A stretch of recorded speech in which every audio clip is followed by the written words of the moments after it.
Sveiki visi gameriai ir gamerės, šitoje nuomonės diletanto laidoje toliau tęsime informaciją, kas vyksta su kompanija Sony ir neseniai pasirodė tokia žinia, kad generalinis direktorius Hiroki Totoki pardavė akcijų 225 tūkstančius turimų savo akcijų, tai yra 56,5% visų savo turimų akcijų už 4,7 milijonų dolerių. Pardavė jisai Liepos 3 dieną. Priminsiu, kad Liepos 1 dieną pasirodė žinia, kuri sukėlė didžiulius vėjus, tai yra, kad nuo 28 metų nutraukiami fizinių žaidimų gamyba. Ir atrodo toks sutapimas, kad po visos tos sukelto vėjo, po šitos žinios, kaip tik Liepos 3 dieną, iškart praktiškai po to, Sony generalinis direktorius parduoda tiek daug akcijų. Na, iš tikrųjų, kad ne jis vienas tą pačią dieną pardavė tiek daug akcijų, taip pat pirmininkas ir buvinis generalinis direktorius Kenichiro Yoshida pardavė 400 tūkstančių savo akcijų, tai beveik dvigubai daugiau, tą pačią dieną. Liepos 3. Taip pat ir kiti iš Sony atstovybės taip pat tą pačią dieną pardavė daug akcijų. Tai gali būti tiesiog nesusiję su ta banga, to vėjų, kur sukėlė po šitos žinios su diskų nutraukimo gamyba. Tai gali būti tiesiog paprasčiausiai iš anksto suplanuotos akcijų pardavimas, kažkokių teisių įsigijimas, kažkokie pirkimai arba kažkokia reorganizacija pas Sony viduj gali būti nesusijusi su visu šito sukeltų vėjų.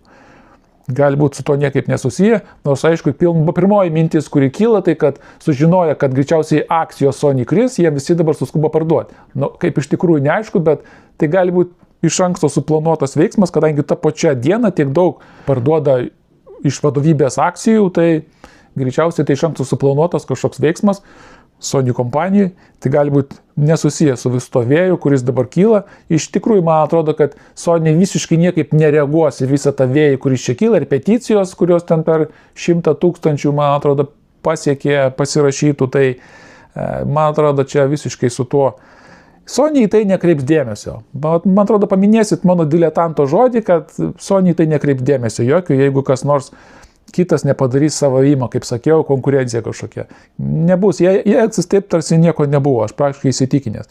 Nu, kitas dalykas, kadangi visi laukia atsako kažkokio į tą susiklošusią situaciją į Sony, tai be abejo, kiekviena nauja žinia, kuri dabar pasirodo iš Sony, į viską labai jautriai reaguojama, tai kiekviena smulkmena yra išpučiama, tai ir visi labai jautriai internete sureagavo, kai Sony Facebook'e ir X socialiniam tinkle pristatė FlexStrike belaidį gimpadą, arkadinį stiką, konsoliai PlayStation. Ir štai koks jų atsakas į mūsų negandas: pirkite mūsų toliau įrangą. Tai iš tikrųjų turbūt daug kas iš tų, kas taip sureagavo į šitą žinią, užmiršta paminėti, kad pirmą kartą šitas stikas buvo pristatytas dar praeito mėnesio 27 dieną tame pačiame Facebook'e arba X platformoje. Tai čia galbūt užmiršta tą paminėti. Čia tiesiog atnaujinta informacija apie šį įrenginį. Kiekviena smulkmena yra išpučiama, tai be abejo seksim toliau. Bet aš sakau, mano diletanto nuomonė, jie nereaguos niekaip į visą tą susiklošusią situaciją. Yra taip nuspręsta padaryti, jie tai padarys. Ir visiškai nesvarbu, kas ką rašys. Sakau, vienintelis dalykas, kas gali pakreipti, tai konkurentų priešingas atsakas. Vienintelis dalykas, kas gali kažkaip pakreipti. Nes kai PlayStation 3 konsolė dar nebuvo pasirodžiusi, o Xbox 360 jau aktyviai rinko savo auditoriją, plėtė savo auditoriją, Sony tiesiog elgėsi arogantiškai ir sakė, tikroji karta prasidės tada, kada pasirodys PlayStation 3. Ir kai pasirodė PlayStation 3, jie suprato, kad jiems reikia užkovoti rinką ir stengtis. Tada buvo nemokamas PlayStation Networkas, kad visi tik tais jungtųsi ir žaistų, pasirinktų PlayStation 3 konsolę. Tada viskas buvo stengtasi, buvo gerų žaidimų, pasirodė ir panašiai. Tada Sony žinojo, kad jiems reikia stengtis, kad jiems reikia kažkiek pasivyti.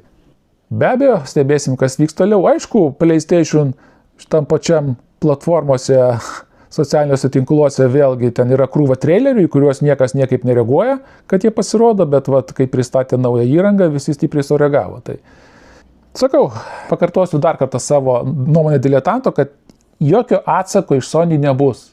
Jūs nelaukit. Visiškai. Bet, stebėsim, kas vyksta toliau, prenumeruokitės kanalą ir iki tų susitikimų, draugai. Ate?